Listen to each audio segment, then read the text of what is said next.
ওয়ালাইকুম আসসালাম রহমতুল্লাহি ওয়া বারাকাতুহু। জি ভাই, শুনলাম আপনার মুখে। তো ওনাদের স্বামী স্ত্রীর সংবাদ আপনি কিভাবে জানলেন? নিশ্চয় আপনি তাদের কোনো আত্মীয় হন বা বন্ধু হন, এটাই তো হবে, তাই না? তো যা হোক, অভাবের কারণে স্বভাব নষ্ট করা এটা ঠিক না। কথায় বলে অভাবের সময় স্ত্রী চেনা যায়। তো হয়তো ওনার অভাব দেখা দিয়েছে ওনার স্বামীর, তো এটা সাময়িক হতে পারে। এক সময় হয়তো আল্লাহ তাদের ভিতরে স্বচ্ছতা দান করতে পারেন, তার স্বামী ভালো কিছু একটা জব করতে পারে। তো বর্তমান সিচুয়েশন দেখে যে স্ত্রী তার সাথে খারাপ ব্যবহার করবে, তো এটা তো উচিত না। আদর্শ স্ত্রী তো এটা উচিত নয়। রাসূলুল্লাহ সাল্লাল্লাহু আলাইহি ওয়াসাল্লামের জামানায় খেয়ে না খেয়ে স্বামী স্ত্রী দম্পতি করে সুখের সংসার করেছে। তারপরও তারা খাওয়া দাওয়ার জন্য বিচ্ছিন্ন হয়নি, অভাব অনটনের কারণে, বরং তারা সবাই অভাবী ছিলেন। যা হোক, হয়তো উনি এখন জবলেস, একসময় একটা ভালো অবস্থা ছিলেন, স্ত্রীর ব্যবহারও ভালো পেয়েছেন। এখন উনি হঠাৎ অভাবে পড়ে গিয়েছেন, এটা স্বাভাবিক হতেই পারে। কিন্তু এই অভাব চিরদিন যে স্থায়ী থাকবে তারও তো কোনো নাই, নিশ্চয়তা নাই। আল্লাহ রাব্বুল আলামিনের হাতেই রয়েছে সচ্ছলতা অসচ্ছলতা। তিনি ফকিরকে আমির করেন, আমিরকে ফকির করেন। আমার মা থেকে শুনতাম রাহিমাহুল্লাহ, একটা ফার্সি কবিতা, গাহে গাদারা মুলকে বখশিস, গাহে সাহারা চুমকাদা। কখনো কখনো আল্লাহ ফকিরকে রাজত্ব দান করেন, আবার বাদশাকে ফকির করে দেন। শুধু তাই নয়, আজবারায় নিমনানে দারবাদার হাই রাখনি, রুটির একটা পর্চা নেওয়ার জন্য, রুটির একটা টুকরা নেওয়ার জন্য সে রাস্তা রাস্তা বাড়ি বাড়ি ঘুরে, বাড়ি বাড়ি তাকে ঘোরায়। কে ঘোরায়? আল্লাহ। কাকে? রাজাকে। ফকিরকে রাজা করা, রাজাকে ফকির করা সব আল্লাহর হাতে। কাজের স্বামীর সাময়িক অবস্থা দেখে তো এটা মুখোশ খুলে দেওয়ার মতো হলো, একেবারে স্বার্থ অন্ধতার পরিচয় হলো। এটা উচিত নয়। হ্যাঁ, যদি একান্তই খাওয়া দাওয়া হচ্ছে না, এক বেলা পাচ্ছে না, বা এক বেলা পেলে দুই বেলা নাই, বিভিন্ন টানপড় রয়েছে, ভরণ পোষণ সবকিছুতেই আটো সাটো কষ্টের জীবনযাপন করতেছে, তখন যদি একান্তই সহ্য না করতে পারে তাহলে সেটা আলাদা বিষয়। খোদ ভাষায় কাতরায় যদি, তো এরকম তো না মনে হয়, হয়তো একটু নিচে নেমেছে এই আর কি, টানপড় ধরেছে। যা হোক, সাথে থাকলেই নাকি এবং আদর্শ স্ত্রীর পরিচয় হবে। আর অভাব দেখে স্বভাব নষ্ট করে দেওয়া, স্বামীকে কটু ভাষা দিয়ে কথা বলা, আর স্বামী যদি বলে যে ঠিক আছে চলে যাও, অন্য কোনো ধনীর স্বামী গ্রহণ করো, সাথে সাথে অফার নিয়ে নেওয়া, এই যে এই যে সরাসরি হাঁ করে দেওয়া যে হ্যাঁ তাই করবো, এটা কি মুখে বলা যতটুকু সহজ, কার্যত কি সহজ? একটা নারীর একবার তালাক হলে ওকে যে কতটা করে, বর্তমান সমাজে কতটাকে এই যে খারাপ চোখে দেখে, সেটা তো উনি জানেন না। রাস্তায় নামলে বুঝতে পারবে, স্বামী ছাড়া হওয়া মানে কি রাস্তায় নেমে যাওয়ার মতো।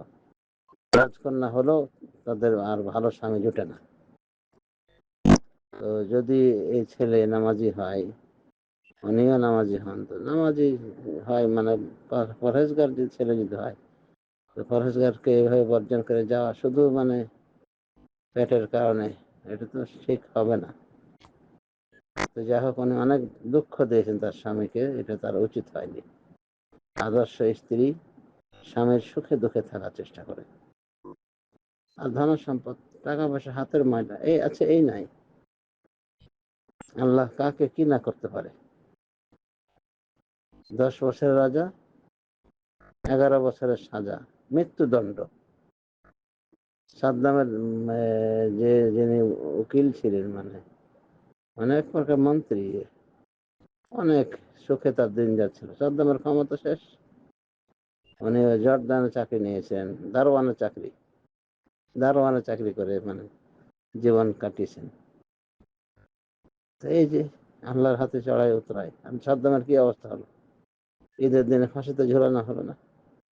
এই সমস্ত ধন সম্পদের মুখে পড়ে একটা দিনদার স্বামীকে পরিত্যাগ করা বা পরিত্যাগের হুমকি দেওয়া, খারাপ ব্যবহার করা, এগুলো কোন স্ত্রীর পরিচয়? ভালো স্ত্রীর পরিচয় কি?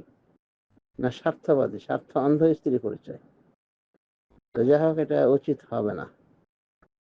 কোনো স্ত্রী যদি এমন করে, খারাপ আচরণ করে শুধু স্বামীর অভাবের কারণে, যেটা হয়তো সাময়িক, এক সময় ছিল না, বর্তমানে আছে, পরে হয়তো চলে যাবে, বিদায় নিয়ে নেবে, তো সবর ধৈর্য ধারণ করা উচিত। আমিও বলবো এই বোনকে যে ধৈর্য ধারণ করুন। আর যেটা বলছেন, মনে মনে ভাবছেন যে স্বামী একটা ধনী স্বামী পেয়ে যাবে, এটা ভাবার আগে আরো 10টা নারীকে জিজ্ঞেস করেন।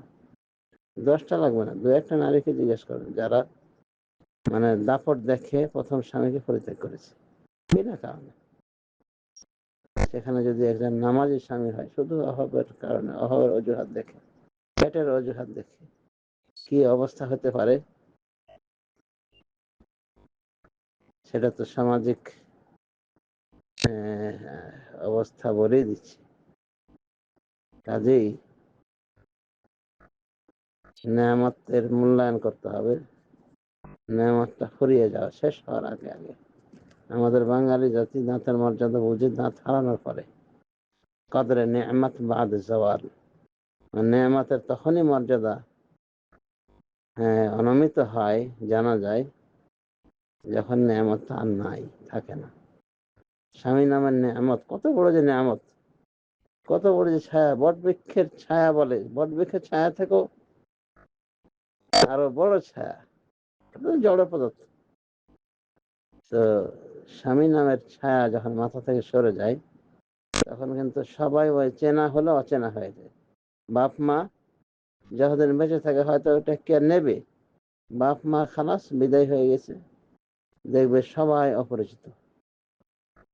এমনকি বাপ মা অনেক সময় খারাপ ব্যবহার করে, দীর্ঘদিন তাদের বাড়িতে তাদের মেয়ে এভাবে চলে আসার কারণে। কাজেই এরকম সিদ্ধান্ত নেওয়ার আগে 1000বার ভেবে দেখা উচিত।